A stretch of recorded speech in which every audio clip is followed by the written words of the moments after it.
لڑکا پیدا ہوا، ہوتے ہواتے وہ بچہ چل پھرنے کے قابل ہوا۔ ایک دن بچہ باپ کی انگلی پکڑ کر بازار میں جا رہا ہے، اچانک وہ بچہ باپ کی انگلی چھوڑ کر بھاگتا ہوا ایک بیر کی بنڈی کے پاس گیا اور ایک بیر اٹھایا، مالک کی اجازت کے بغیر اس کو کھا گیا۔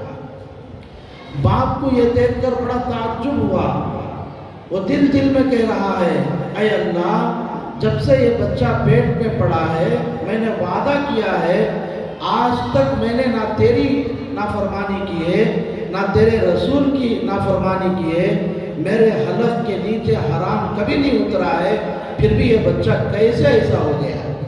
سیدھے بیگم کے پاس گیا، جا کر پوچھتا ہے، بیگم خدا کو حاضر ناظر رکھتے ہوئے میں کہتا ہوں کہ جب سے میں نے وعدہ کیا ہے آج تک میں نے اللہ رسول کی نافرمانی نہیں کی ہے، شریعت اور سنت کے مطابق زندگی گزاری ہے، تم سچ بتلاؤ کیا تم سے کوئی نافرمانی ہوئی ہے؟ بیگم تھوڑا سوچنے کے بعد کہنے لگی، اجی جب حمل کا زمانہ چل رہا تھا، آخری ایام چل رہے تھے، میں گھر سے پیچھے کے حصے میں گئی، دیکھا کہ پڑوسن کے مکان میں بیر کا جھاڑ ہے، اس کی ٹہنیاں ہمارے گھر میں جٹی ہوئی تھی اور اس کو بہت اچھے بیر لگے ہوئے تھے، میری طبیعت میں کھٹائی کھانے کو تقاضا ہوا، میں نے ایک بیر توڑا، پڑوسن کی اجازت کے بغیر کھا لیا۔ شوہر فوراً کہنے لگا، بیگم تمہاری اس نافرمانی کا اثر آج میں نے تمہارے بچے کے اندر دیکھا ہے۔ یہ بے دینی کہاں سے بچہ سیکھا ہے؟ وہی ماں کی گود سے سیکھا ہے۔